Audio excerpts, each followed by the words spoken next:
Je ne suis pas le premier mec trans à être drôle ou à exister. Louis XIV, il a des petites talonnettes, une perruque, c'est une drag queen le gars. Moi je dis que je fais du tuning avec mon corps. Ton spectacle s'appelle Mérou. Parce que dorade, ça rendait vachement moins bien.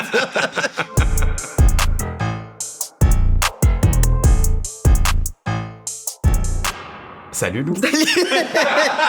C'est le rendez-vous psy le plus bizarre C'est le de ma rendez-vous vie. Ouais. psy le plus curieux. Merci d'être avec nous pour cette émission qui s'appelle Figure.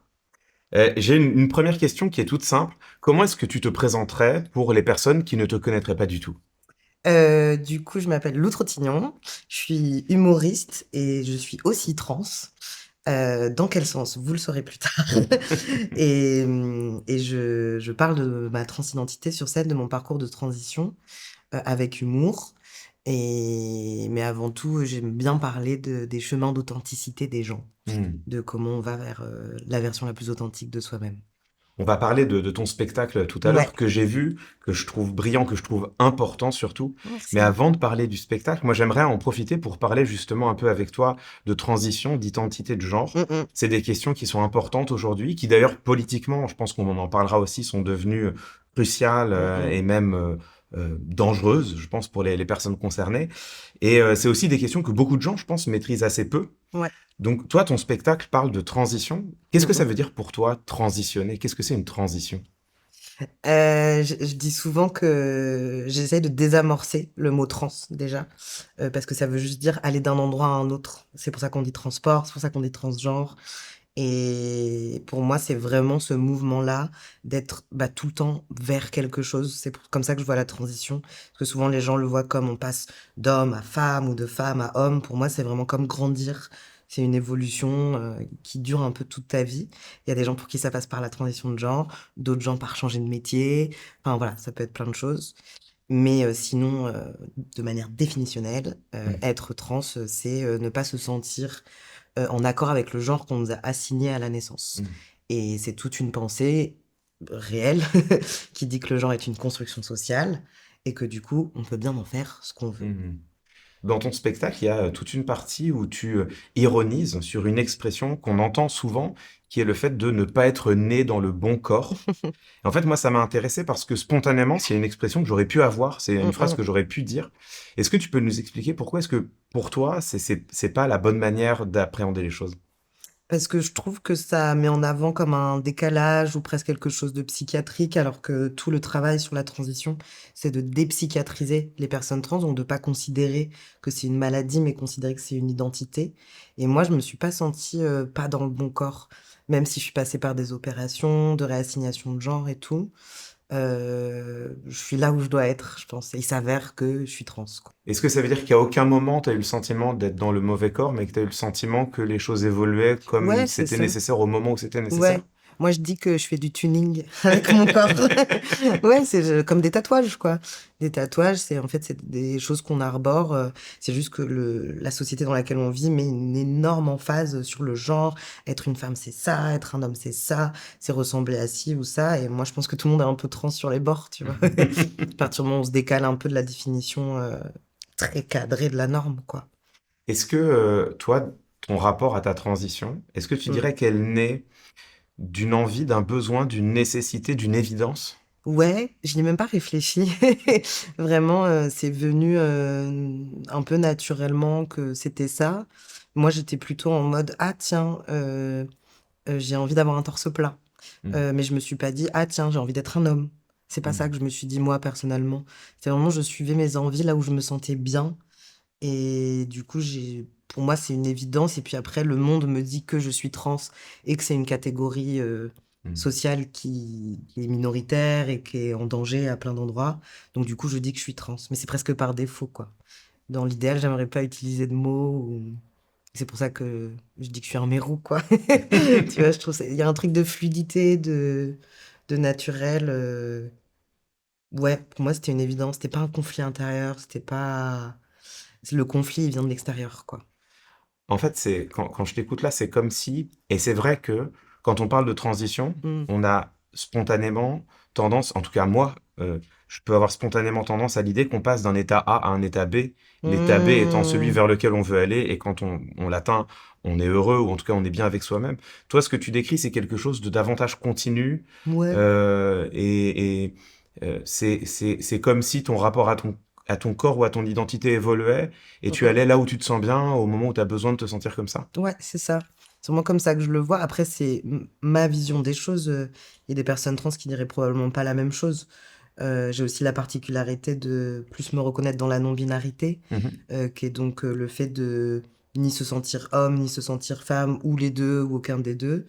Et moi, je suis dans vraiment ce spectre-là, c'est là où je me reconnais le plus. Mhm. Et oui, et du coup, c'est une particularité parce qu'il n'y a pas de définition, de règle de à quoi ressemble une personne non-binaire. Mhm. Vu que le principe, c'est hors du genre. Et du coup, à partir de là, je suis là, si jamais je veux vieillir en mamie, ben je fais ce que je veux. Et ça ne remet pas en question, ça ne délégitime pas mon identité. Tu parles, t'emploies tout de suite un mot qui est un mot qui est Mm, la non-binarité. oui. Et je voulais en discuter un peu avec toi parce que j'ai l'impression que ce concept-là, intellectuellement, pour plein de gens, il peut être difficile. Mm, mm, Autant la transition, je pense que c'est quelque chose avec lequel, intellectuellement en tout cas, mm, que l'on peut appréhender. Après, les gens sont à l'aise ou pas avec, ils sont discriminants ou pas mm, à mm. son égard, mais la transition, passer d'un état à un autre, on peut Ouais. comprendre. La non-binarité intellectuellement, c'est quelque chose, je pense, à l'égard duquel on peut être facilement perdu. Est-ce que tu peux nous expliquer ce que pour toi ça veut dire un peu plus, je sais pas, un peu plus en longueur? Le truc, c'est que je suis perdue aussi. Je sais pas, mais c'est ça que je trouve trop joli dans cette sensation-là. C'est en fait la non c'est très large. Le genre est un spectre. Donc c'est vraiment t'as hommes et femmes qui sont les bouts du spectre, l'hyperféminité, l'hypermasculinité, Thibaut InShape, hypermasculinité, euh, hyperféminité, je sais pas. J'ai que des gens de droite en fait, genre Brigitte Bardot, attends 2 secondes. Mais tu vois, ça c'est un spectre et au milieu de ça, il y a Mmh. mille et une manières d'aller dedans. Et en fait, la non-binarité prend tout ce qu'il y a entre les deux. Mmh. Donc de base, c'est un mot valise qui inclut énormément d'identités multiples. Donc c'est normal qu'on comprenne pas.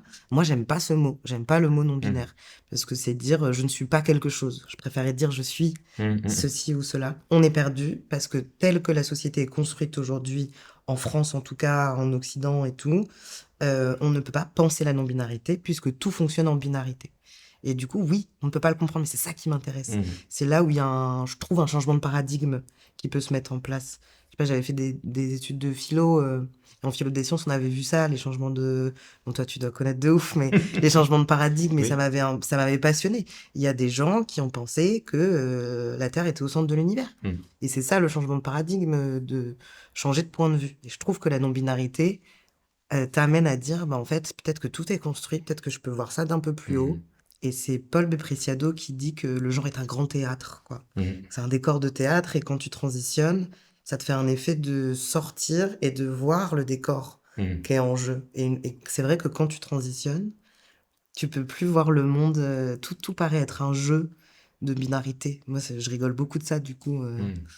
Je suis là, mais pourquoi? Pourquoi une femme doit porter une robe, c'est plus féminin? Enfin, qu'est-ce qui... C'est absurde en soi, il y a plein de Mmh. trucs absurdes. Et du coup, ça, je pense que ça n'a éclairé personne, cette définition. Non, parce que si, ou Ouais. plutôt si, parce qu'en fait, tu dis quelque chose qui, en tout cas, moi, me parle. Mm, C'est que, au fond, ce que tu es en train d'expliquer, c'est que s'interroger sur les identités de genre, mm, c'est déconstruire quelque chose qui est posé à la base comme un construit et qui ne l'est pas. oui. C'est-à-dire la binarité entre deux genres. Mm, Et en mm, fait, ce que tu nous dis, et moi, c'est ce que j'entends du concept de non-binarité tel que tu le décris, c'est le fait de mm, dire, mm, bon, on va déconstruire ça, sortir de l'idée qu'il y en a deux, on va commencer à dire qu'on peut s'amuser avec son identité, mais pas seulement avec son identité, aussi mm, avec mm, les représentations de la masculinité, de la féminité, et on va rentrer tout ça dans effectivement une description qui n'en est pas une, mm. qui est la non-binarité, puisque en fait dire non-binaire, c'est se définir par ce qu'on n'est pas et pas par ce Ouais. qu'on est. Ce qui du coup, comme tu dis, ouvre un théâtre dans lequel finalement on fait ce qu'on veut. Oui, c'est ça. Il y a, il y a quelque chose, je pense, et ça rentre, j'ai l'impression, dans les définitions ou les choses que tu ébauches, qui parlera peut-être davantage aux gens qui nous écoutent, c'est le fait de remettre en cause les représentations de son propre genre. C'est-à-dire Mmh. qu'on peut être né assigné homme, Ouais, se sentir à l'aise en tant qu'homme, oui. et en même temps pas se reconnaître dans les codes de la masculinité, tels que tu les as définis, c'est-à-dire Thibaut InShape, grand, musclé, Ouais. il faut faire du sport, un homme ça ne pleure pas, etc. Et donc, est-ce que toi, tu fais une différence finalement entre l'identité de genre et, je sais pas, l'expression de genre, on pourrait dire? Ah oui, oui. Déjà, on différencie le sexe et le genre. Oui. Le sexe, c'est la biologie, la génétique. Par ailleurs, même dans le sexe, il n'y a pas que pénis ou vagin. Il y a des personnes intersexes, c'est-à-dire qui ont des génitaux qui ne sont pas dans les normes qu'on entend, à tel point que, par ailleurs, ces personnes-là se font opérer de force enfant pour rentrer dans les normes, pour dire à quel point ce n'est pas naturel Mmh. si on doit forcer quelque chose. Donc déjà, ça, c'est le sexe et le génital. On dit souvent que les personnes trans ni la biologie, c'est pas vrai. La biologie, elle est là, on le sait, on est au courant. Juste, on est en train de vous dire que c'est pas sous prétexte que j'ai un vagin que je dois mettre une robe. C'est Mmh. aussi simple que ça. La robe, c'est l'expression de genre. C'est-à-dire, c'est la société qui dit une femme c'est ci, un homme c'est ça. Et par exemple, ça a changé, même si on regarde juste notre histoire à nous. Le rose, par exemple, Mmh. c'était une couleur masculine avant parce que c'était proche du rouge et tout. On voit Louis XIV, il a des petites talonnettes, une perruque, c'est une drag queen le gars. Enfin, tu vois, enfin, il y a plein de trucs qui changent et en fait, c'est là où c'est absurde puisqu'en fait, au fur et à mesure des époques, du temps, des endroits, c'est même pas les mêmes règles de genre. Donc à partir de là, on voit bien que c'est construit et que ça dépend de la société dans laquelle on vit. Ça, c'est l'expression de genre. C'est un peu le déguisement. Mmh. C'est un peu l'habit qu'on va mettre. Et l'identité de genre, c'est se sentir homme, se sentir femme, se sentir non-binaire ou autre chose, j'en Mmh. sais rien. Et du coup, oui, je peux, moi, là, et c'était une vraie question pour moi, cela dit, quand je me suis dit, ok, je me sens comme un homme, et encore, je le remets pas mal en question parce que je me reconnais pas dans plein de choses. Mais officiellement, c'est plus facile de dire je me sens homme. Il faut aussi simplifier les rapports sociaux. Et du coup, c'est pas parce que je dis ça que je suis obligée d'être hyper masculin. Mmh. Donc oui, ça peut tout est malléable, bougeable, et si c'est compliqué, c'est normal. Mmh. C'est parce qu'on est en train de dépatouiller et de sortir d'un truc qui a été construit pendant très longtemps. Donc ça crée un malaise. C'est quelque chose qui nous sort du cadre, qu'on a appris depuis tout petit. Donc si ça fait bizarre, si ça bouscule, Mmh. c'est normal. C'est juste, je comprends pas moi pourquoi le fait que ce soit bousculant, ça amène tout de suite à la haine et au rejet. Mmh. Il y a plein de trucs que je comprends pas, genre la physique quantique. Je suis pas contre la physique quantique, tu vois. Je suis pas là, non, Mmh. Mmh. tout physicien. Tu vois. Ça, on va en parler parce que c'est au cœur des débats qu'on a aujourd'hui, hein, Ouais. et c'est une vraie question que j'ai et que j'ai envie Mmh, d'aborder avec toi. C'est la haine à l'égard des personnes trans, mmh, on la mmh, voit, elle est de plus en plus vivace et dangereuse. Il y a une vraie question qui m'interroge, c'est pourquoi? mmh. Mais on parle de ça dans un instant. D'abord, j'aimerais finir de creuser cette question pour que justement les Ouais, gens ouais. et moi-même, parce que moi aussi, c'est des questions sur lesquelles je m'interroge et dans lesquelles je sais que j'ai pas toutes les clés. Mmh. Quand on parle de transition, Ouais. il y a quelque chose que tu as très légèrement abordé et je trouve ça intéressant que tu l'aies très légèrement abordé parce que quand on parle de transition, je pense que c'est ce que tout le monde a à l'esprit en première intention, Les c'est opérations. les opérations. Mmh. Quelle place ça a pour toi les opérations dans un parcours de transition en général et dans ton parcours de transition à Mmh. toi en particulier? Ben, déjà, il y a plusieurs types de transitions. Il y a la transition sociale. Mmh. Donc ça, en général, c'est dire je change de prénom, j'utilise il au lieu d'elle. Ensuite, il y a la transition hormonale. C'est pas forcément dans l'ordre ou quoi, hein, je dis juste les trois catégories. Transition hormonale, bah, c'est prendre des hormones. Moi, je prends de la testo, qui permet d'avoir de la barbe, une voix plus grave, plus de muscles, apparemment. J'attends toujours. Et il y a la transition chirurgicale. Mmh. Je crois qu'on dit comme ça. Et du coup, toute personne trans ne passe pas du tout par toutes ces étapes. Il y en a qui font que transition hormonale, pas transition sociale. Enfin, en fait, chacun fait ce qu'il veut. Il y en a beaucoup qui s'arrêtent à la transition sociale, qui font les opérations mais qui prennent pas d'hormones. Enfin, en fait, tout est hyper large. Et c'est vrai que l'opération, c'est là où ça se joue le plus, Mmh. parce que c'est une opération qui n'est pas nécessaire du point de vue médical et administratif, parce que c'est une opération, on enlève quelque chose de sain. C'est de la chirurgie esthétique, quoi. Mmh. Et du coup, ouais, ça crée c'est là où les gens bloquent et puis c'est un truc qui est définitif, quoi. Il y a Mmh. pas de retour en arrière alors que pour les hormones, malgré ce qu'on dit, ce n'est pas définitif. Ça, vraiment, c'est important de le redire. Et moi, l'opération, c'est quelque chose vraiment dont j'avais envie d'un torse plat, quoi. J'étais obsédée, je sortais avec des mecs juste pour être peut-être sur leur torse. Tu vois? Enfin, c'était un truc, je me sentais mieux, je voulais dire: «Mais ça, c'est moi, ça, c'est moi». Donc c'était quelque chose que je voulais faire, même avant de me rendre compte de ma transition. Pour moi, c'est presque, séparé, quoi. Mmh. Et je me sens beaucoup mieux. Ça a été un parcours compliqué. Souvent, les gens, ils disent que les personnes trans trouent, la sécu sociale, trouent le budget de la sécu. Mmh. Heu, J'aimerais bien. Non, j'aimerais pas bien, mais c'est pas du tout ça parce que c'est très difficile, de se faire rembourser par la sécu. C'est Mmh. des parcours extrêmement longs, violents, parce qu'on est toujours, ramenés à de la transphobie, on est surveillés.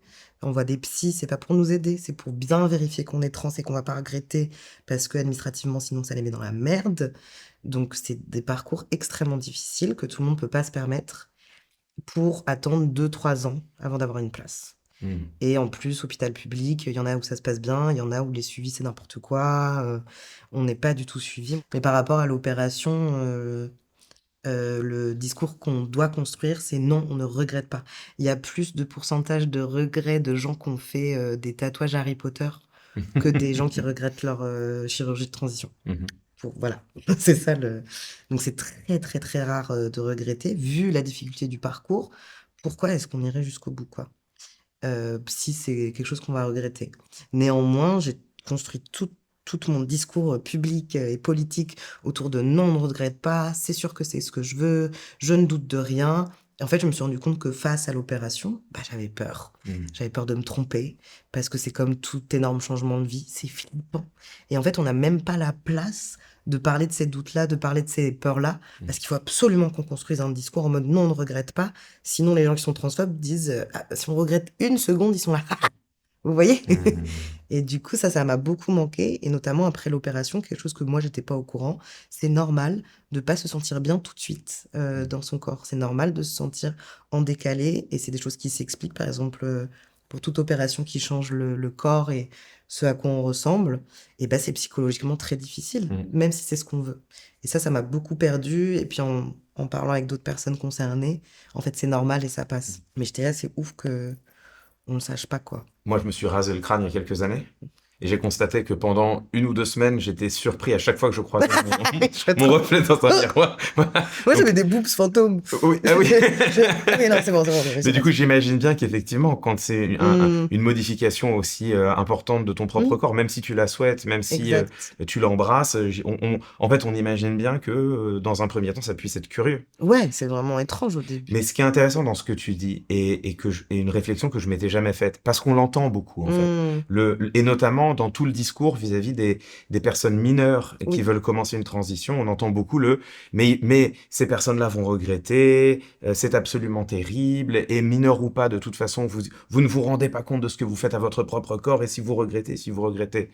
Mais en fait, quand on réfléchit un instant et le parallèle, tu l'as pas fait, mais il m'est venu à l'esprit spontanément. Mmh. Quand tu réfléchis spontanément aux opérations de chirurgie esthétique que les uns et les autres font, avec parfois des modifications de leur propre visage, qui les regardent et les gens Mmh font ce mh. qu'ils veulent et c'est très bien, mais justement, c'est ce qu'on dit. On dit oui, mais les gens font ce qu'ils veulent de leur propre visage et Oui. c'est très bien, sauf que regretter avoir modifié son nez ou ses Mmh lèvres ou ses mh. pommettes, puis pouvoir revenir en arrière, ne plus reconnaître son reflet, Mmh. ça, en fait, il n'y a pas de raison que ça, ce soit plus grave ou plus traumatisant ou plus dangereux que une opération de transition, enfin, alors qu'on met jamais les 2 sur le même plan. Non. Non, non, mais jamais, c'était une blague que j'avais à un moment de quelqu'un qui était contre les transitions, puis qui avait clairement le nez refait, quoi. Ah oui. Et j'étais en mode: «Bah, ton nez, il a transitionné là, enfin». Et du coup, je repense à un autre parallèle, les enfants. Faire Mmh. des enfants. C'est quand même assez, intense comme Mmh. choix et décision. Et on parle très peu de peut-être on va regretter ou pas. Et je crois que si on regarde les chiffres et tout, il y a plus de regrets de gens qui ont des enfants, que des gens qui regrettent leur transition, quoi. Mmh. Demandez à mon père. Non, je rigole. Mais il y a ça et du coup, ça me fait rebondir à ce que tu disais sur le bon corps. Ouais. Tu sais, cette, définition-là. Et en fait, ça me fait penser par rapport aux opérations et tout, tu vois l'image, du bateau de Thésée? Mmh. qu'on utilise. Donc Thésée, il va plein d'aventures, il a son bateau il est grave connu, autant que Thésée. Je raconte hyper bien la mythologie grecque. Et il va v'là en vadrouille et tout, donc le bateau il s'abîme, et à chaque fois qu'il revient au port, il doit changer un bout de son bateau. Mmh. Et à la fin, il change tellement qu'il n'y a plus aucune pièce d'origine sur le bateau. Et la question de l'expérience de pensée, c'est de dire est-ce que c'est le même bateau? Est-ce que ça reste le même bateau? Ça, il a complètement changé d'identité. Et moi, je trouve que c'est le même bateau parce que ce qui compte, c'est l'essence que tu lui donnes, quoi. Et c'est Mmh. exactement ce que je voulais dire par rapport au bon corps. Mmh. C'est pour ça que j'ai pas l'impression d'être née dans un mauvais corps. Genre, mon essence, c'est moi. Et puis après, ce qui bouge autour, enfin, c'est une enveloppe, tu vois. Mmh. C'est RuPaul dit tout le temps ça dans Drag Race. Tout le monde naît nu et le reste est déguisement, quoi. Et le reste est drague. Mmh. Ton spectacle s'appelle Mérou. Ouais, Pourquoi? parce que dorade, ça rendait vachement moins bien. C'est vrai, les dorades changent aussi de. Ouais. Donc Mérou, c'est parce que c'est donc un poisson qui change de genre. Évidemment, il change pas de genre puisque le genre est une construction sociale et qu'il Mmh. n'y a pas de Mérou drag queen ou qui sont là, genre mes pronoms c'est Yel et tout. C'est une métaphore que j'utilise. En fait, c'est un poisson qui change de gamète et qui peut vraiment passer de gamète dite femelle à gamète mâle, quoi. Et ça change au cours de leur vie.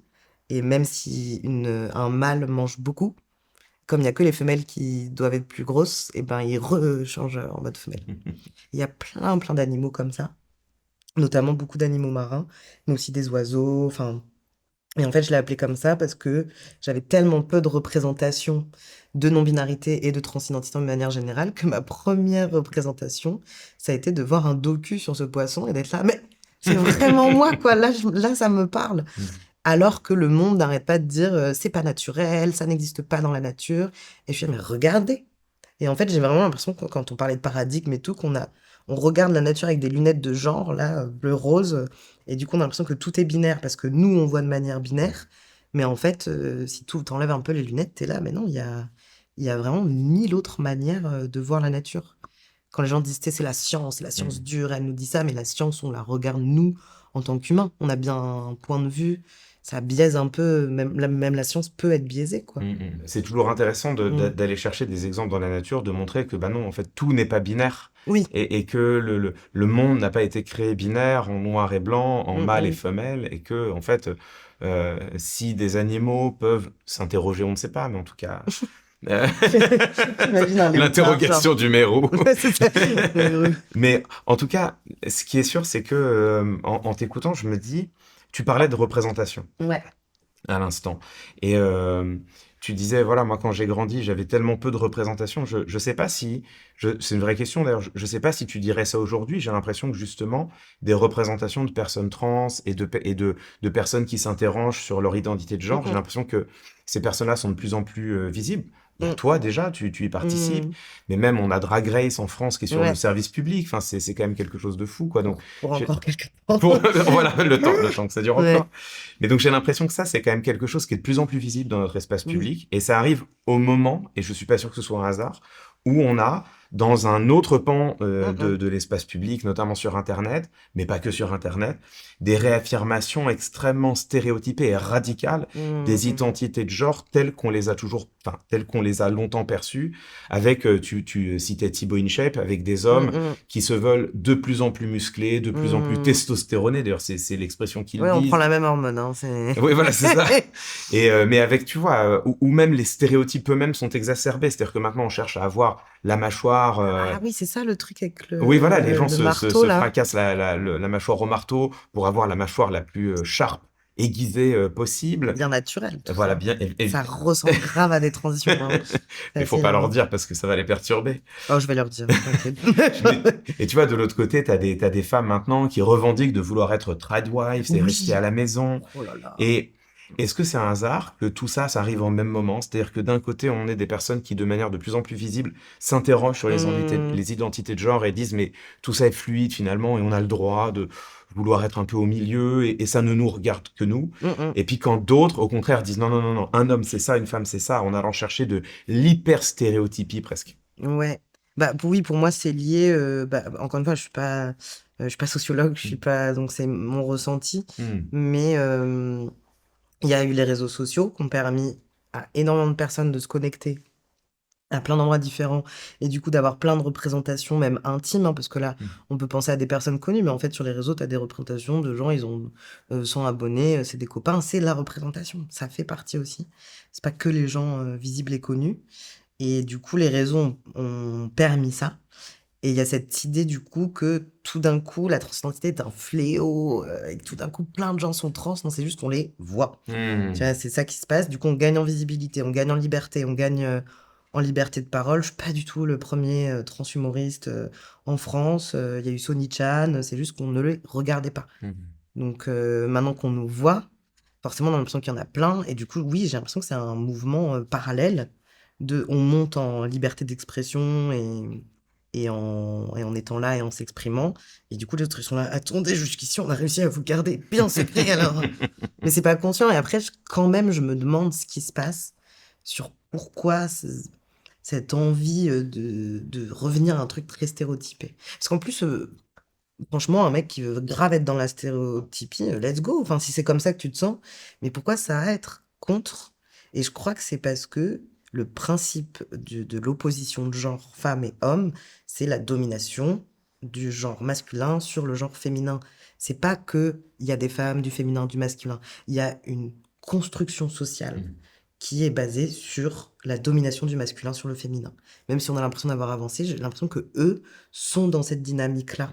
Et j'avais lu un truc que j'avais jamais conceptualisé avant parce que je me posais beaucoup de questions sur, ok, du coup, je fais partie de la catégorie homme socialement. Mmh. Maintenant, c'est étrange pour quelqu'un qui a été perçu comme femme et qui a vécu des violences perpétuées la plupart du temps, voire tout le temps, par des mecs cis hétéros. Et du coup, je commence à voir le corps de l'agresseur. C'est étrange. Il n'y a pas que des hommes qui sont agresseurs, tout ça, mais c'est juste que ça m'a posé question. C'est quoi ma masculinité? Comment je peux revendiquer une masculinité tout en ayant vécu la domination masculine sur mon propre corps? Et en fait, je sais plus dans quel bouquin c'est. Il y a quelqu'un qui a défini, en fait, qui a différencié masculinité et virilité. Et du coup, Mmh. virilité, de ce que je comprends, c'est penser la masculinité comme hégémonique. La masculinité en soi, c'est juste avoir de la barbe, marcher d'une telle manière, mais c'est pas forcément dominer. Mmh. Et du coup, ça m'a grave éclairé sur, en fait, j'ai envie de revendiquer une masculinité qui n'est pas hégémonique, quoi. Mmh Et c'est mh. politique aussi. Et moi, j'ai l'impression que c'est un peu ce que tu fais aussi. Tu vois, peut-être pas consciemment, t'as pas choisi de... Voilà, mais dans ta manière de parler, de traiter les sujets et tout, moi, ça me fait du bien en représentation Mmh. de masculinité, tu vois. Et ça, c'est cool et je le vois de plus en plus. On se moque un peu des mecs hétéros déconstruits, les performatives Oui, oui. male, mais en même temps, je suis là. En vrai, c'est aussi un autre exemple de masculinité qui est différent, qui est plus doux, et tout d'un coup, tout devient poreux. Mmh. Et ça fait peur à Et certains. ça fait peur à certains, moi je suis là. Je voulais te parler un peu de langage. Ouais. Parce qu'en fait, évidemment, ça, c'est ce qui résonne le plus directement avec moi, mon propre travail. Mmh. Mais ce que je trouve intéressant, c'est que les questions de genre, mais d'ailleurs aussi les questions de féminisme, pas que les questions d'identité de genre, Mmh mh. trouvent à s'incarner dans le langage et notamment dans les pronoms. Et en fait, j'ai Mmh. l'impression que ça fait partie des... Alors tu me diras si je me trompe ou pas, mais ça fait partie des questions centrales, importantes. J'ai presque l'impression que, et tu me diras si je me trompe ou pas, mais que on pose plus facilement la question quel pronom tu utilises plutôt que quelle est ton identité de genre. Et déjà, est-ce que c'est une préconception de ma part ou ça correspond à quelque chose? Non, c'est vrai que, bah, il y a un gros dossier sur les pronoms, donc c'est-à-dire il, elle, IL et puis il y en a aussi plein d'autres, même moi je suis perdue, hein. Des fois je fais des cercles de parole, je demande les Mm. pronoms, et les gens me disent al, X et je suis là: «Super». J'ai rien compris. Pour vous dire, même une personne trans militante, elle est perdue. C'est pas grave. Mais oui, en fait, il y a beaucoup de choses qui se logent dans le langage, particulièrement dans la langue française, qui est une langue très, très genrée. Du coup, c'est difficile. Même moi, je dis il, en vrai, ce serait plus iel. Mm. Mais la flemme. La flemme de moi adapter tout mon langage pour qu'il soit pas genré. La flemme de vivre des relations sociales où je dois reprendre, redire. Déjà que je reprends les gens avec il, on me dit tout le temps madame et tout, tu vois. Mm. Du coup, ah, vas-y, je vais pas expliquer IEL. Tu vois, je monte dans un taxi, elle me dit bonjour monsieur ou madame. Mm. Je vais dire alors en fait, moi c'est IEL, pas le temps. Enfin, je sais pas. Il y a Mm. un truc de vraiment de matérialité sociale qui fait que Oui, c'est des questions importantes parce que beaucoup de choses s'y jouent. Si beaucoup de choses ne s'y jouaient pas, il y aurait pas l'interdiction, de Yel dans le dictionnaire. Je crois que maintenant ils l'ont ajouté. Mais en tout cas, il y avait une question à un moment Oui. ou l'écriture inclusive, je sais plus. Donc oui, oui, il y a une violence qui se loge, dans le langage, mais ça devient du coup, tout un truc, où les gens disaient: «En plus, ils demandent des pronoms» et je suis là: «Bon, déjà, c'est pas ouf quand même comme demande». Mais du coup, les gens stressent de ouf, sur les pronoms pour me parler. Je le vois très bien, tu vois? Que les gens sont là, à partir du moment où ils savent que je suis trans, ils sont là: «J'ai hyper peur de me tromper maintenant que je le sais». Et moi, j'ai envie de dire: «C'est pas grave, c'est pas dramatique de se tromper». Ce qui est grave, qui est chiant, c'est les gens, tu leur dis 4 fois, ils font pas l'effort, et ils disent meuf, quoi. Enfin, ça m'énerve.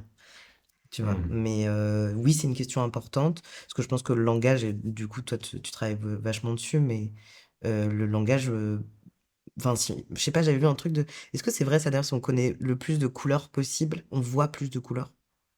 De noms de couleurs, de plus en plus précises? J'ai pas la réponse à cette question. Je sais Ouais. qu'il y a une vraie question du sens de, en tout cas du sens de la relation. Il y a des civilisations entières et des langues Mmh mh. entières qui n'ont pas de mots pour désigner une couleur que nous on perçoit. Pour te répondre plus précisément et plus sérieusement, c'est toute une hypothèse en linguistique qui Mmh. considère que, pas tout à fait à raison, mais pas tout à fait à tort, on pense le monde à l'aide des mots que nous avons à notre disposition. Et donc, Mmh. s'il nous manque des mots pour penser une chose, Mmh elle mh. devient impensable ou difficilement pensable. Tu vois? Mmh. Moi, ça me fait le lien avec le genre direct. Parce que du coup, on n'a pas tu vois, ce qu'on disait sur le mot non binaire qui est trop large, du coup, faudrait des mots plus précis. Enfin, moi, ça me fait le lien avec ça, quoi. Mmh mh. De dire, en fait, si on nomme pas, on voit pas. Mmh mh. Du coup, oui, je pense qu'il y a un enjeu, et que je me battrai toujours, pour, l'inclusion de tous les pronoms possibles, zut, j'ai plus son nom, mais il y a une auteurice qui travaille là-dessus et qui à aucun moment ne genre quoi que ce soit. C'est de la poésie avec plein de pronoms qui ont l'air étranges à Mmh. première vue et c'est passionnant de lire ça. Parce que du coup, j'ai après lire sa poésie et puis j'ai l'impression d'avoir plus de liberté, du coup, dans ma manière de voir les choses et le monde, quoi. Mmh. Mais oui, oui, c'est une vraie question. Après, matériellement, dans la vie sociale, franchement, moi, j'ai la flemme. En fait, il y a 2 choses qui m'intéressent. Déjà, la première, c'est le décalage entre Mmh. ton discours et la panique morale qu'on a vue dans les médias il y a quelques années. C'est-à-dire que je me souviens des débats, je sais plus si c'est pas le dictionnaire du Robert qui a Oui, c'est intégré ça. Yel Mmh à son mh. dictionnaire et ça a créé une panique morale au Figaro qui tout d'un coup ont dit mais là, le danger sur la langue française, c'est le prénom Yel et toi-même qui es une personne trans qui devrait l'employer, tu te dis oh mais la flemme parce que derrière Ouais, il faut genrer au neutre et le neutre ouais. n'existe pas en langue française, tout ce Mmh qui mh. suit, donc c'est cauchemardesque. Donc le décalage entre cette panique, enfin vraiment, on l'a lu dans les colonnes du Figaro, on l'a vu dans les plateaux de CNews, le Yel était devenu la menace sur l'identité et la tradition française, Moi, ça me fait et les rire. personnes concernées elles-mêmes qui disent oui, bon, enfin, foutez, Oui, mais parce que tant. je pense que je me battrai toujours, c'est important et je devrais pas avoir la flemme, mais aussi ça va, j'ai des trucs à faire dans la journée, quoi. Mais du coup, et c'est ça, ça me fait beaucoup rire. C'est pareil quand les gens paniquent parce qu'ils ont dit «elle» au lieu de «il», mais moi je reçois des vocaux à 3 heures du matin de gens qui ont dit «elle», et j'ai oublié. Ils disent: «Ouais, à 16 heures on s'est croisés, je suis désolé, j'ai dit "elle"» et j'étais là: «Bon les gars, calmez-vous». Enfin vraiment, c'est pas grave et en fait, oui, c'est ça le truc de la panique morale, genre comme si nous on était hyper sur les pronoms, les trucs et tout. En vrai, on est enfin, je dis «on», j'en sais rien, tout le monde n'est pas comme ça. Mais en Mm. vrai, c'est beaucoup plus chill que ça, quoi. Ce qu'on ne veut pas, c'est mourir. Ouais, Voilà, ce qui est hélas un risque en ce moment. exactement. Absolument. On va en parler dans un instant. Je voulais un peu parler du théâtre. Ouais, Parce que c'est ce que tu fais le plus au quotidien. ouais. Tu es sur scène, tu joues ton Mmh. spectacle. Là, tu vas faire en juin, on en parlera tout à l'heure, mais Mmh une mh. série d'exceptionnels à la Scala à Paris. Ouais. Donc, formidable, je trouve. C'est l'histoire et la vie de ce spectacle, elle est réjouissante. Oui. Pourquoi est-ce que toi, t'as voulu monter sur scène? L'élan est venu d'où? J'ai pas réfléchi, en fait, je fais de la scène depuis j'ai 5 ans. Hmm. J'étais un enfant très, très timide, pas beaucoup d'amis. Et en fait, j'ai découvert la scène, j'ai découvert que je pouvais faire rire les gens, que je pouvais jouer 1000 personnages, et que j'adorais ça. Donc je savais juste que je savais pas trop ce que je voulais faire, j'étais assez perdue Et puis, je me suis dit: «Je vais aller là où je me sens vivant» et c'est la scène. Je Mmh. peux pas c'est comme, c'est pas une addiction, pas dans le mauvais terme, mais il y a un truc où quand je suis pas sur scène, ça me manque. Cet endroit, il est magique. Mmh. Je me sens mieux et en plus, c'est vraiment magique parce qu'il y a un truc avec le théâtre où là, on met un petit placo, bon ça, c'est la Mmh. scène et tout d'un coup, cet endroit devient magique. Ça a beau être un tout petit cercle et tout. Je trouve ça, fabuleux, quoi, enfin passionnant et moi qui suis très stressée, socialement, c'est un endroit où je me sens bien Mmh. socialement. Parce que c'est plus facile pour moi de comprendre qu'il y a que moi qui parle.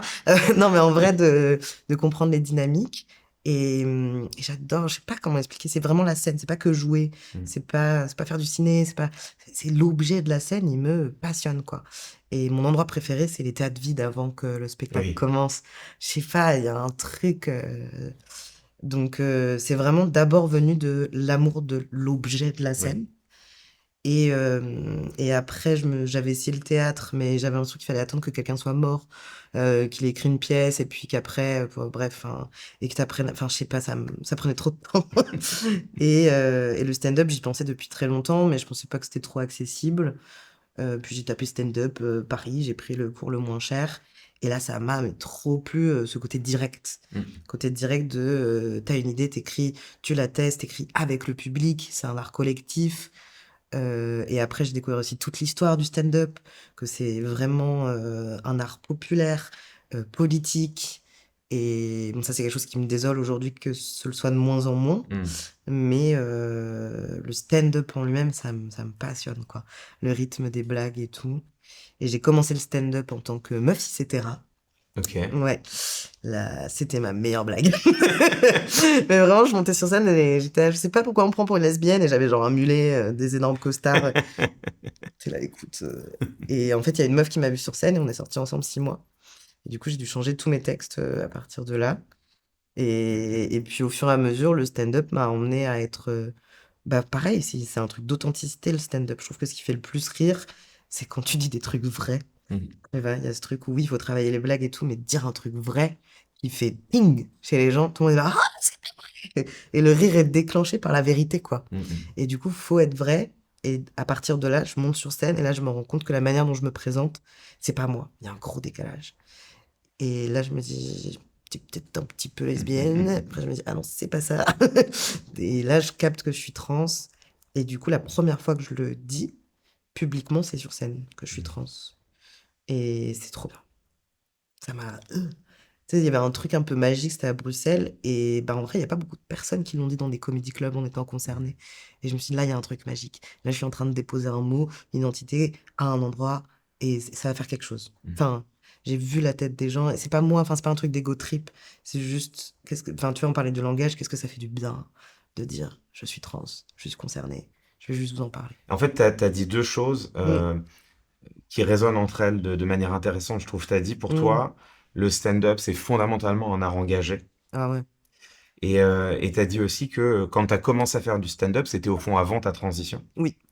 Et j'imagine qu'il y a un avant-après Mmh mh. et notamment à cet égard-là, j'imagine, tu m'arrêtes si je dis des bêtises, mais j'imagine que quand on est une personne trans, la lutte s'impose à toi, ton corps devient contesté dans l'espace Mmh public, mh. ton existence même devient l'objet de débat Mmh et mh. donc quand, en tant que personne trans, tu montes sur scène pour prendre la parole, C'est j'imagine que de toute façon, la lutte, l'engagement, il s'impose à toi, oui. il préexiste presque au à la seconde où tu poses le pied sur le plateau. Pour le coup, je crois que j'aurais choisi la lutte dans tous les cas, Mmh. mais le fait d'être trans fait que j'ai pas le choix.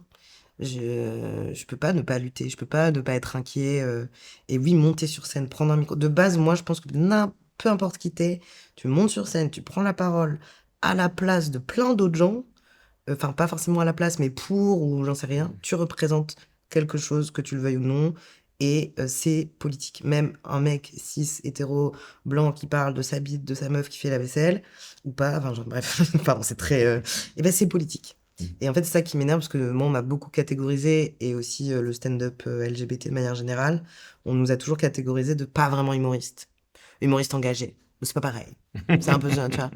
Et parce que nous, on parle, de sexualité, on parle de tabou et je suis là: «Mais vous, quand» enfin, tout le monde en parle, tout le monde c'est politique, c'est juste que c'est tellement la norme d'être hétéro qu'en effet, tu montes pas sur scène en disant: «Bonjour, je suis hétéro». Par contre, nous, les personnes LGBT, on est: «Bonjour, je suis trans, bonjour, je suis lesbienne», parce qu'il faut expliquer, quoi. Avant, j'étais en mode: «Non, c'est pas je fais pas de l'humour engagé, je fais pas de l'humour politique», pour essayer d'être dans la catégorie juste humoriste et maintenant, je suis là: «Non, je suis trop fière, en fait». Dites si Mmh. vous voulez dire humour engagé, faites-le. Moi, engagé, il est déjà dans mon humour, il est déjà dans le stand-up. Si vous voulez faire un pléonasme, il y a pas de Mmh. souci. J'imagine en plus que toi, quand tu montes sur un plateau, tu te connectes à une histoire longue en plus du théâtre. Parce que quand on y Mmh. réfléchit, Oui, les questions de genre, en fait, elles appartiennent au théâtre depuis longtemps. Enfin, oui, le c'est théâtre vrai. shakespearien dans Ouais. l'Angleterre shakespearienne, Mmh mh. c'est des jeunes hommes qui jouent le rôle de femmes parce que les femmes n'avaient pas le droit de jouer. Mmh. Encore aujourd'hui, dans l'opéra, c'est des chanteuses mezzo-soprano qui souvent jouent le rôle de jeunes Ah ouais? hommes. Ouais, c'est ce Ah, qu'on je appelle savais des pas. rôles de pantalon. Dans Les Noces de Figaro, par exemple, Cherubino, J'adore. Chérubin, Ouais, il est ouais. joué par une chanteuse mezzo-soprano, mais comme dans beaucoup de pièces. Donc, Mmh. il y a cette histoire dans le théâtre et dans la scène, Mmh mh. justement, de voir les frontières se brouiller. Oui. Est-ce que toi, je sais pas, est-ce que c'est une histoire à laquelle tu as l'impression d'être connecté quand tu montes sur scène? Ouais, j'y avais pas pensé ça comme ça. Je sais pas, moi je, me sens plutôt connectée aux scènes, underground, enfin Mhm. au cabaret. Le cabaret, ça a été c'était vraiment des scènes, cachées. Enfin, souvent les gens demandent pourquoi mon public il applaudit Oui. en claquant des doigts. Ça vient de plein d'endroits, mais notamment, du fait qu'on pouvait pas faire de bruit, quand on faisait du cabaret ou des soirées LGBT parce que c'était interdit. Du Mhm. coup, on applaudissait comme ça.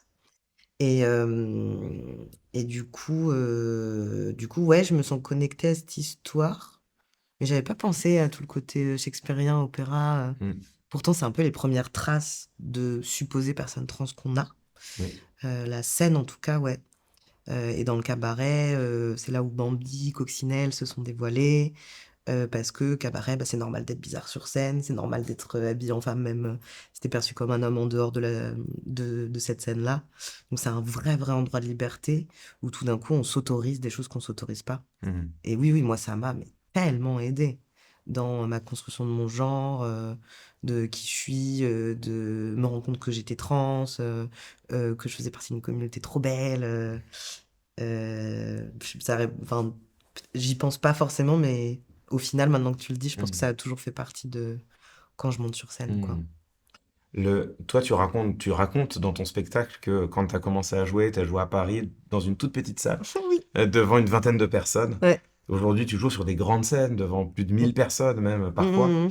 Et est-ce que tu t'es senti progresser sur scène? Est-ce que tu t'es senti progresser? Est-ce que tu as senti J'imagine que le texte a beaucoup évolué aussi. Mmh mh. Comment ça s'est passé le travail de ton spectacle devant les gens, cette aventure entre ce que Mero était au début et ce que le spectacle est aujourd'hui? Tu combien de temps? Non, mais en vrai, bah, déjà la particularité, de l'histoire de ce spectacle, c'est que à la première en juillet 2022, je ne disais pas le mot trans, c'est venu après. Donc en fait, c'est construit au fur et à mesure. Là, je prends la testostérone. En fait, les gens j'ai des vidéos où ma voix fait: «Alors le Mérou!» parce que je suis en mue, quoi. Et du coup, j'ai vraiment changé corporellement sur scène avec les gens. Et je dis souvent que c'est un spectacle qui transitionne en même temps que moi. Mmh. Et du coup, à chaque fois, il avançait, puisqu'en fait, je pouvais pas dire les mêmes choses, je pouvais pas faire les mêmes blagues, parce que je ressemblais pas à la même personne. Avant, je parlais du fait d'être perçue comme une femme dans l'espace public. Maintenant, c'est plus le cas. Donc, en fait, il faut que je change. Et bon, là, donc, ça fait 4 ans que je le joue. Il a beaucoup évolué en termes de texte. Mmh. Et il s'arrête au moment où je sors de l'opération de la mammectomie, donc l'ablation des seins. Parce que vraiment, quand je me suis réveillée de l'opération, j'étais là, j'ai fini une étape là. Mmh. Et j'ai besoin que le spectacle se clôt à ce moment-là. Donc c'est qu'à partir de ce moment-là, je me suis dit, il y a une fin au spectacle. On va clore ce sujet. Et après, il a beaucoup, beaucoup évolué, puisqu'au début, j'avais enfin, déjà, en confiance en moi, en jeu, à emporter la voix. Ça, c'est un travail Mmh. qu'on fait encore beaucoup, beaucoup, parce que j'ai beaucoup tendance à m'excuser sur scène. C'est limite un peu drôle. Je suis devant 1300 personnes et je suis là, désolée d'être là. Je suis là, on m'a payé, fais-nous rire. Et du coup, ça, c'est un gros, gros travail d'avoir, ouais, plus confiance en moi. Et ça a beaucoup changé aussi parce qu'au début, ouais, je dis on parce que j'ai travaillé avec mon meilleur ami et metteur en scène, Amiel Mokad, que j'aime énormément. Et en fait, on a tout appris et découvert ensemble. Et au début, on avait principalement un public concerné, donc Mmh. LGBT, queer. Et puis après, on a dû se confronter au public plus mainstream, pas forcément concerné. Oh, c'était une sacrée claque. Ah ouais? Mais en fait, intracommunautaire, c'est des blagues qu'on se fait. Enfin, Oui. tu vois, il y a un truc de reconnaissance qui est cool et tout.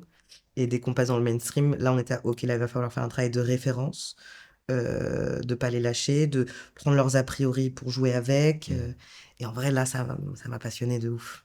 Mais moi, c'est là où je trouve que ton spectacle, il est, particulièrement intelligemment écrit. Merci. C'est que, on sent qu'il y a une bonne partie des blagues qui résonnent avec Mmh, les personnes concernées. oui, Et d'ailleurs, il y a certains applaudissements à certaines blagues qui sont des applaudissements comme ça, oui. qui sont pas les grands applaudissements et tu Mmh sens mh. que là, cette blague-là, elle a particulièrement résonné avec les personnes concernées et Mmh en mh. même temps, c'est aussi un spectacle qui est, alors je sais pas dans quel mot tu te reconnais, j'ai pas envie de dire pédagogique parce que ça le dévaloriserait, mais en tout cas, Mmh. c'est un spectacle qui fait un effort d'accessibilité et je pense que quand on vient te voir sur scène, Mmh. même et surtout justement quand on connaît pas du tout ce monde-là, ces thématiques-là, ces questionnements-là, en fait, on a un guide finalement et ça Mmh permet de mh. rentrer dedans et de commencer à s'interroger, de comment Ouais.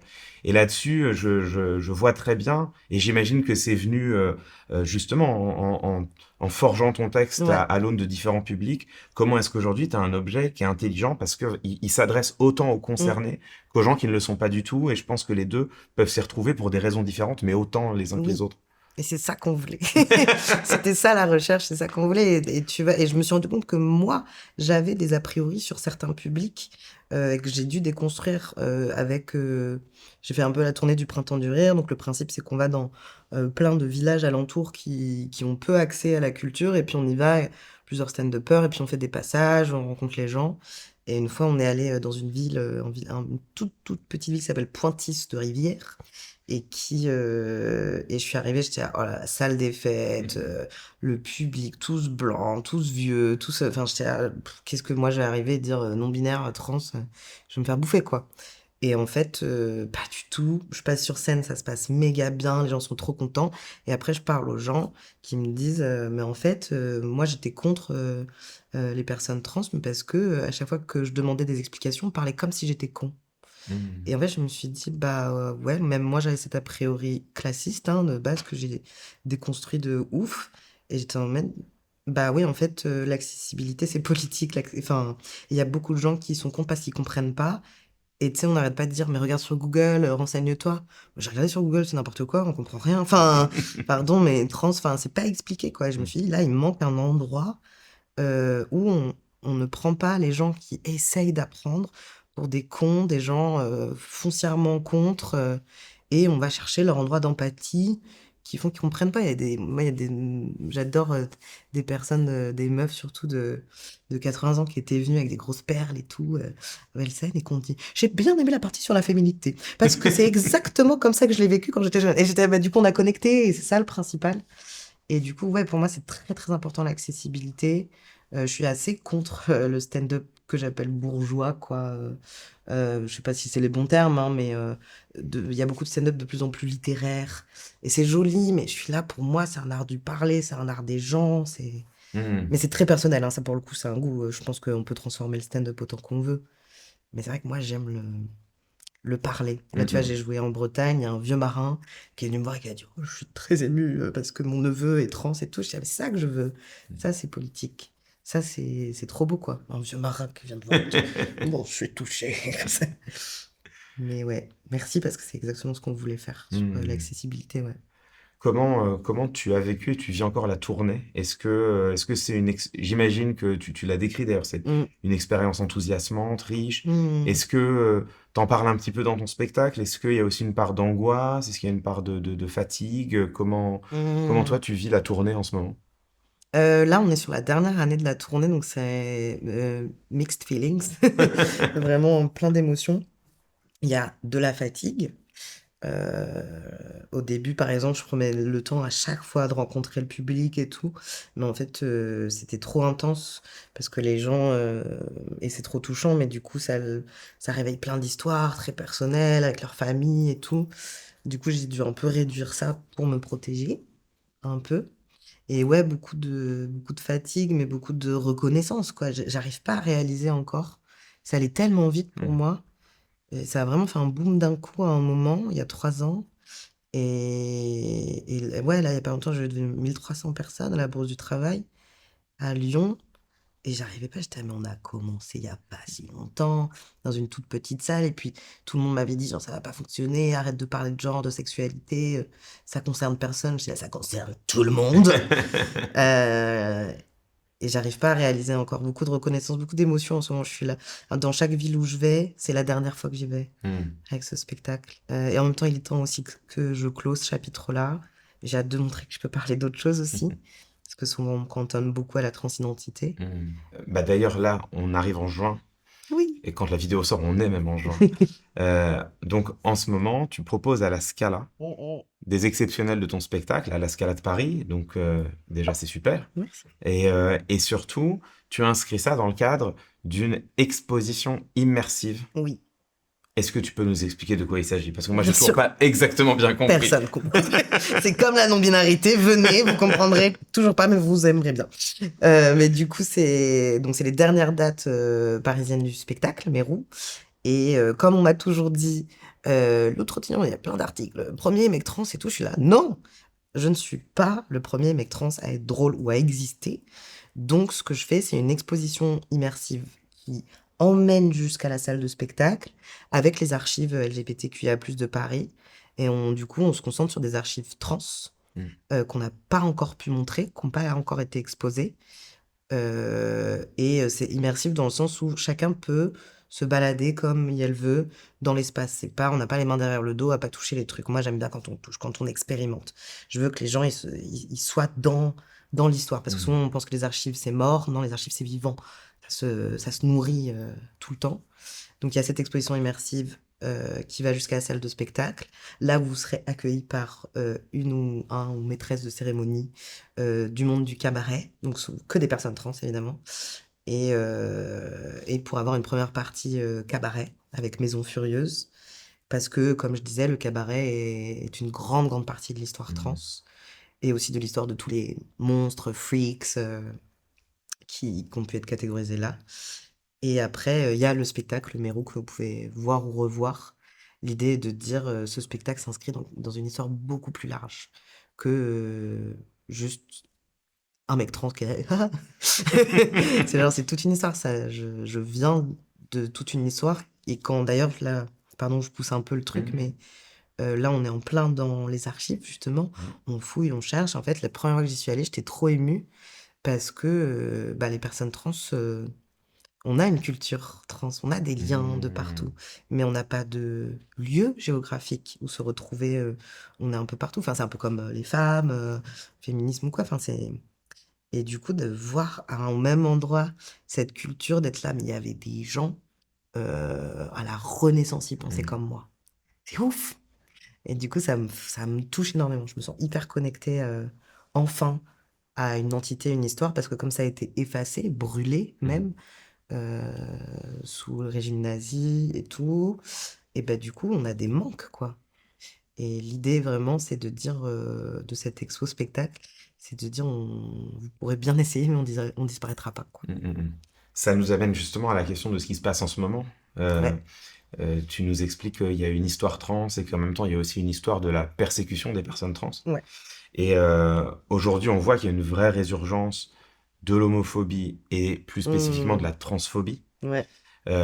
Aux États-Unis, en France, il y Mmh. a des paniques morales qui sont agitées autour de la prétendue théorie du genre.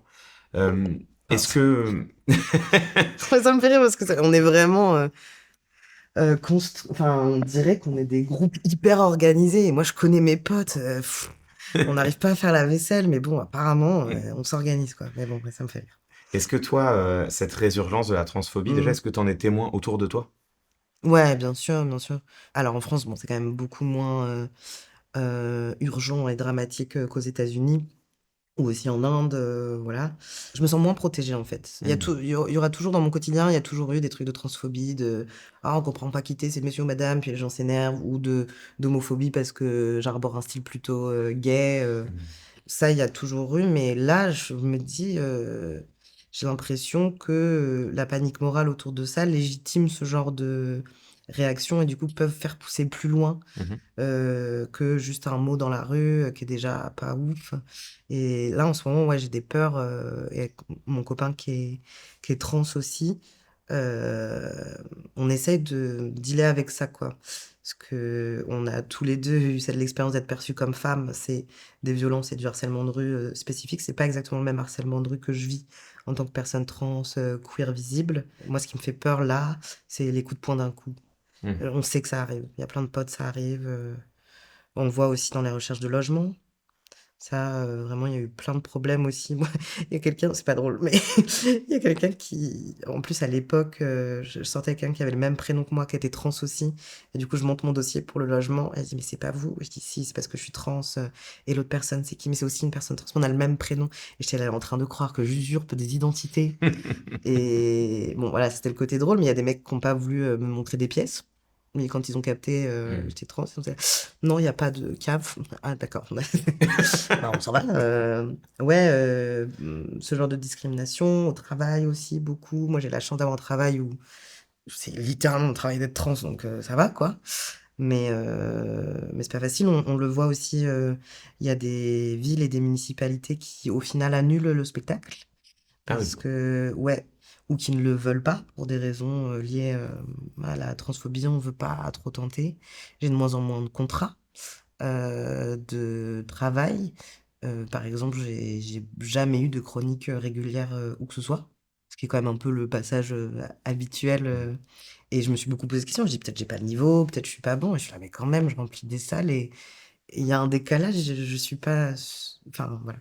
Perdre des contrats, perdre de la presse aussi beaucoup, mais on a l'habitude de créer nos propres chemins, Mmh. pour arriver au même endroit, donc ça va aller. Et voilà, en tout cas, ça se sent comme ça et après je le sens dans bah, j'ai des adelphes, trans aux États-Unis, c'est impressionnant ce qui se passe, quoi. Il y a des pipelines, il y a des les gens peuvent plus bouger, plus d'accès aux opérations, aux hormones, c'est extrêmement dangereux, enfin, c'est donc là, il y a des organisations qui se font entre nous au maximum pour essayer d'aider, mais on est un peu démunis et contrairement à tout ce qui est dit, bah, c'est très difficile de s'organiser parce qu'on est partout dans le Mmh. monde. Aux États-Unis, moi je me suis un peu documenté, je l'avais fait déjà Mmh. auparavant, mais j'ai un peu réactualisé mes connaissances Mmh avant mh. cette discussion. Je me suis rendu compte que la politique transphobe de Trump, elle avait des conséquences concrètes folles Mmh. déjà aujourd'hui. C'est-à-dire que j'ai lu qu'il y a une quarantaine d'hôpitaux qui ont été obligés de réduire ou d'annuler, leurs soins liés à l'affirmation de genre. Mmh. 40 hôpitaux sur la totalité des États-Unis, c'est dingue. Mmh On mh. sait que les personnes trans ont été exclues de l'armée. Ouais. On sait que dans les prisons fédérales, les femmes trans qui étaient dans des prisons pour femmes, déjà c'est pas la totalité des femmes trans, mais Oui. celles qui l'étaient, on leur a forcé à retourner dans des prisons pour hommes. Et ça continue encore. Enfin, c'est Oui. vraiment.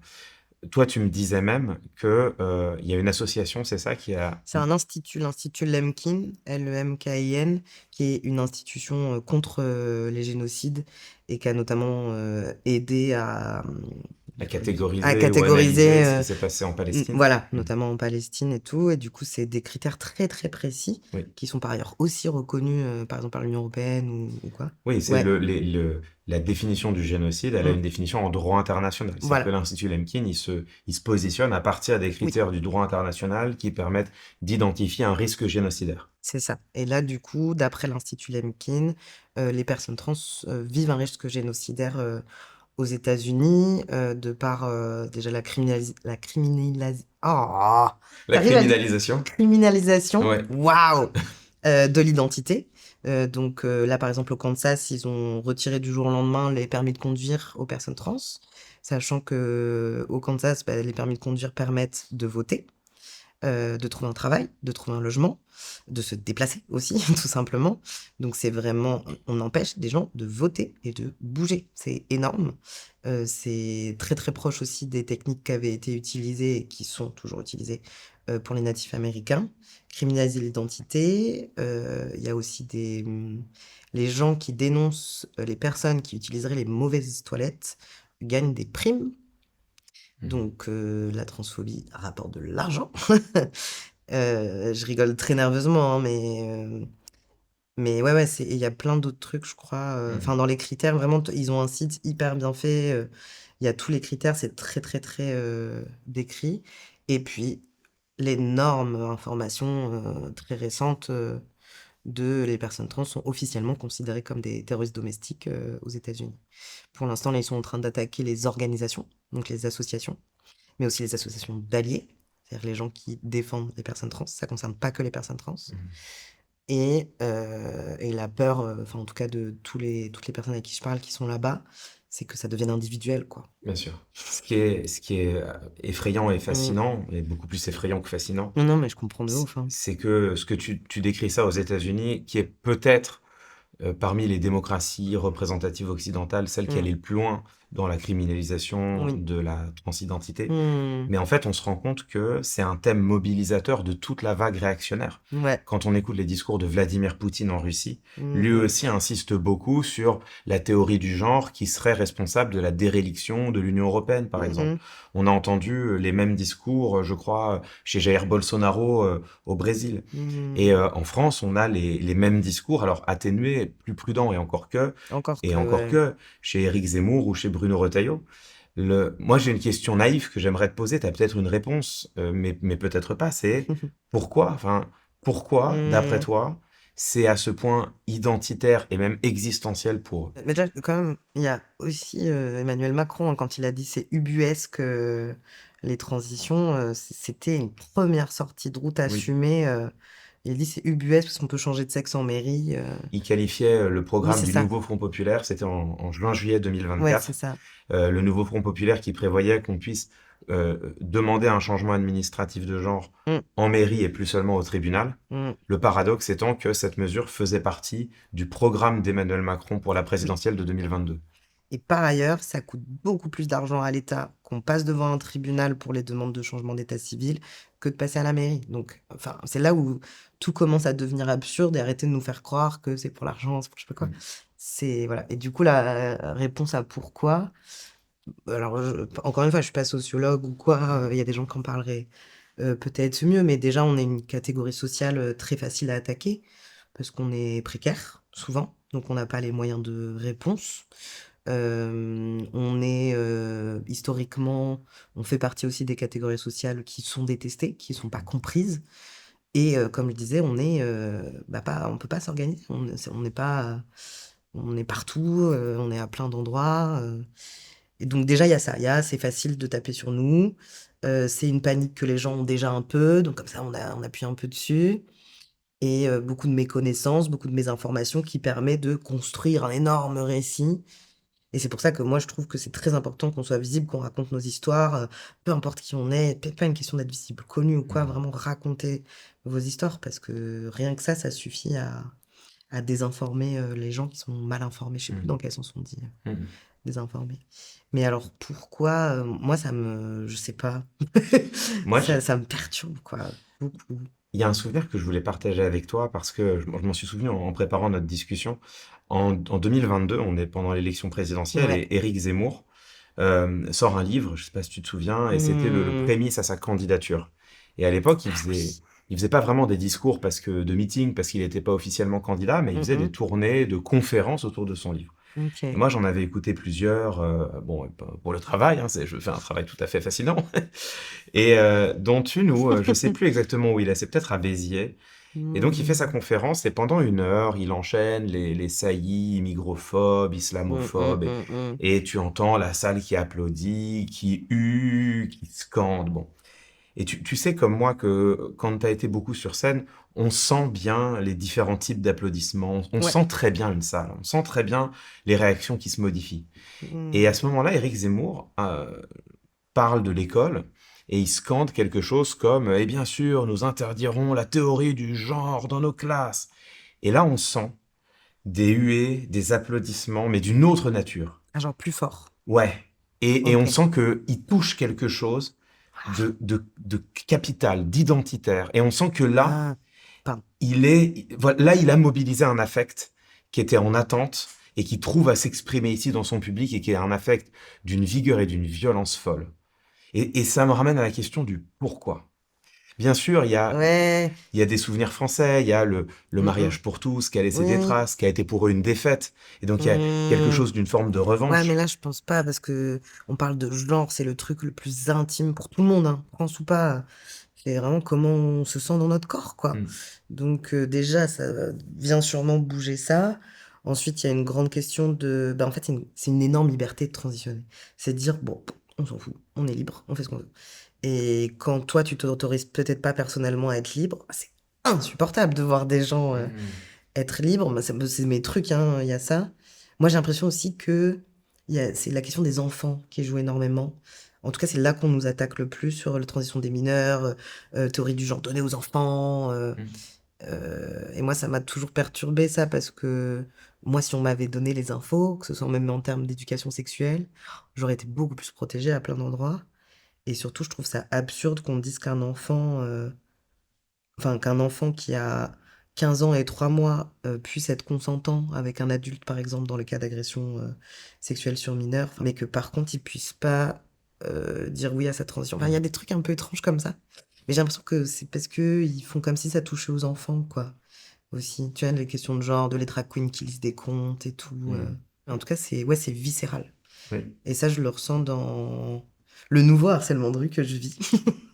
Mais avant, qui était bon, très. Je remets pas du tout en question la gravité du harcèlement de rue quand t'es perçu comme une femme. Ça, c'est vraiment. J'ai gagné en calme intérieur depuis que je suis perçue comme un homme, dans la rue en tout cas. Mm.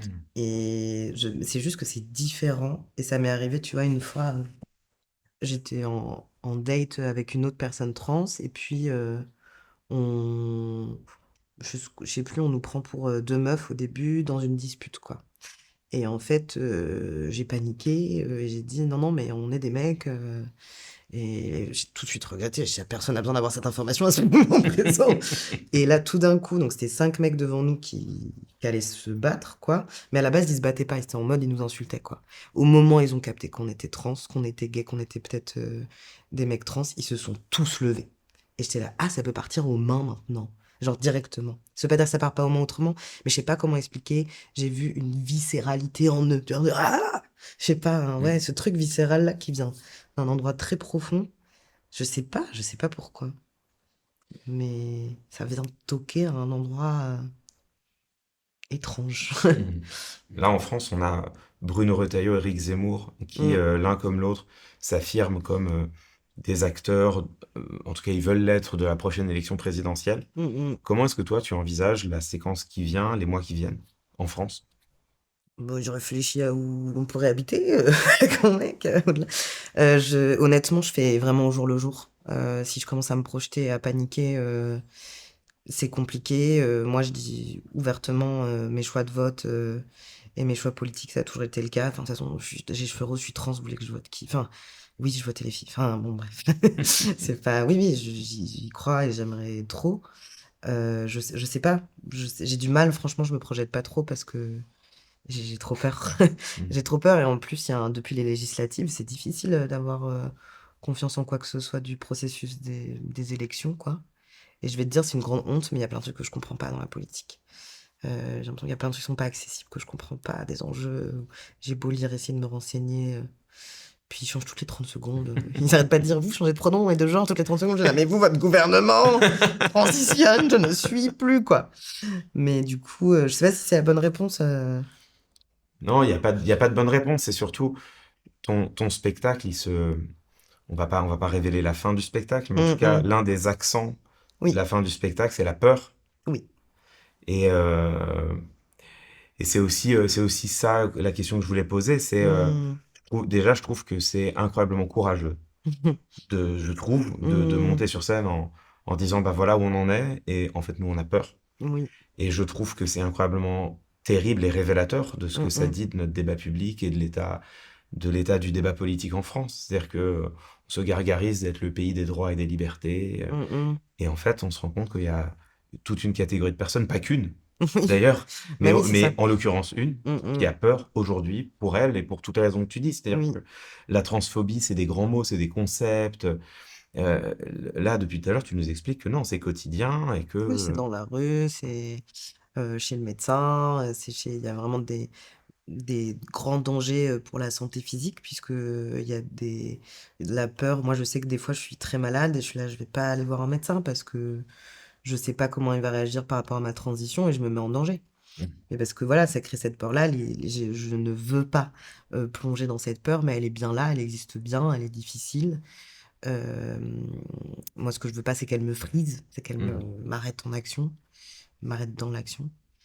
Mais du coup, ouais, je t'avoue, là, tu me poses la question, je suis là. Moi, j'ai grave espoir, j'ai l'impression que c'est des.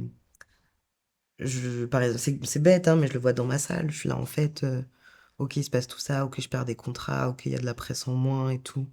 Mais mes salles sont de plus en plus remplies, les gens sont de plus en plus différents, éloignés du sujet. Et j'ai un peu l'impression que les victoires de gauche, elles sont moins spectaculaires que les victoires de droite. Tu vois ce que je veux dire? Mmh. C'est plus par petits bouts. Et ça veut pas dire que Mmh. ça compte moins, mais qu'on avance quand même. Il y a un Oui. peu cet espoir de petit avancement comme ça. Déjà, rien que le fait qu'il y a des gens qui sont vraiment nos alliés, alors ils les étaient pas avant parce que leurs droits commencent aussi à être touchés. Ça me touche trop. Enfin, ça élargit. J'ai l'impression que les gens comprennent que quand on touche aux droits des personnes trans, on touche à plein d'autres droits, puisqu'on touche au droit à disposer de son propre corps. À partir de là, on touche au droit à l'avortement, on touche à énormément de droits de sa propre souveraineté de corps, quoi. Mmh. Et ça concerne tout le monde. Du coup, j'ai l'impression que ça commence Mmh. à monter, quoi. Dans ton spectacle, on en parlait tout à l'heure, il y a un effort qui est visible pour parler à la communauté queer et en Mm, même mm, temps parler à celles et ceux qui n'en font pas partie. mm, mm.